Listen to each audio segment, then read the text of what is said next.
with Luke Coffey, who joins us from Washington, D.C. He's the director of Douglas and Sarah Allison Center for Foreign Policy at the Heritage Foundation. So it's a pleasure. Thank you for your time. Firstly, both NATO and the US say they won't risk placing boots on Ukrainian soil. We've heard that a lot because they fear it could start a third world war.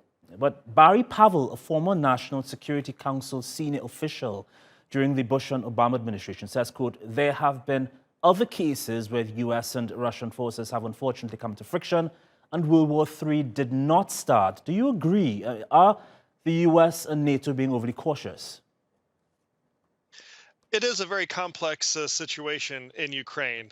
And many people like to give these examples of where U.S. and Russian troops have had some friction in the past. They often give Syria as a great example of this. But I would say the circumstances in Syria and in Ukraine are completely different. I mean, firstly, Syria is not in NATO's area of responsibility. Article 6 of the original 1949 treaty that established NATO says that NATO's area of responsibility is in the North Atlantic area, north of the Tropic of Cancer.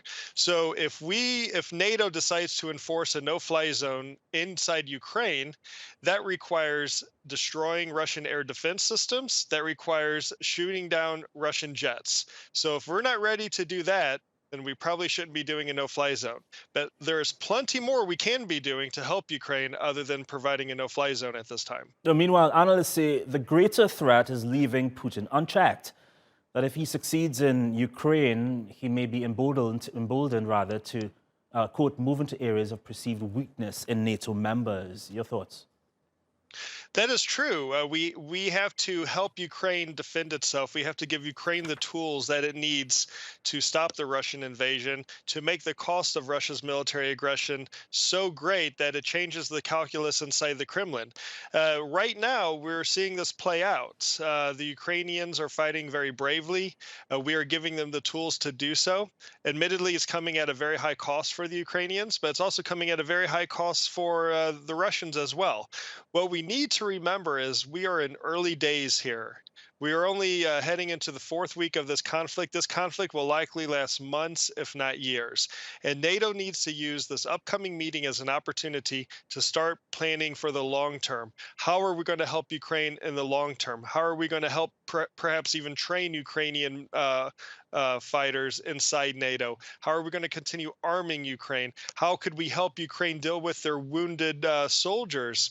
Maybe inside NATO. There are a lot of things that we can be doing and we should be doing, and I hope that we use this upcoming summit to agree to some of these measures. Yeah, we've been seeing a lot of assistance flowing into Ukraine. Just today, the first of some $800 million in weapons was started arriving in Ukraine from the US.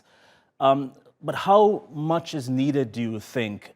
With all the pictures we see from all the agencies and all the news outlets show a Ukraine that is losing this fight. What does Ukraine need, in your opinion? I wouldn't exactly say Ukraine is losing, but I wouldn't say that they're winning either. I think right now this week saw the culmination of Russia's military offensive inside Ukraine. I don't think the Russian military has the ability right now for further advancements. And what many in Moscow, I think, was hoping to be a quick 2 or 3 day war is now entering its fourth week. And none of the major objectives, Kharkiv or Kyiv or even Mariupol, has been captured, and Odessa, which was a main objective from the beginning, is nowhere even close to being under threat. So we have to find a way to keep arming the Ukrainians with these advanced anti-tank weapons, anti-aircraft weapons. We need to start getting creative on some of the military capabilities we can give to the Ukrainians. Some of the more advanced air defense capabilities, we are told that the Ukrainians don't know how to operate them, so there's no point in giving them these capabilities, but we need to start thinking long term. Maybe it's time we bring some Ukrainians outside of Ukraine, other places in Europe, and then train them on these advanced systems and then provide these advanced anti-aircraft systems, because this will last for months, if not years. In the start of your response, you suggested that Russia is being stalled on some, if not all, fronts in Ukraine. Is that a concern? I mean, we heard a lot today from the US and NATO about the possible use of chemical and nuclear weapons. Is that a real threat, you think? It is a threat, I think, simply because of the fact that President Putin seems unhinged right now. At this point in his presidency and at his point in his life, so I think it's a real possibility that he could use a tactical nuclear weapon or even chemical weapons inside Ukraine. But I would question the value of this for the Russians. Their soldiers have to be trained to operate in a nuclear environment. They have to be trained to operate in a chemical warfare environment.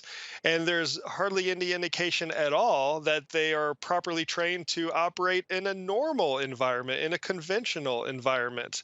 So I think if Russia did resort to using a tactical nuclear weapon or a chemical weapon, not only would this change the geopolitical dynamics of the conflict, but it would also leave Russia with no obvious tactical advantage, and in fact could be a disadvantage if the Russian soldiers don't know how to operate in that sort of extreme environment. All right, we'll have to leave it there. Luke Coffey at the Heritage Foundation. Once again, thank you for the Thank you. conversation.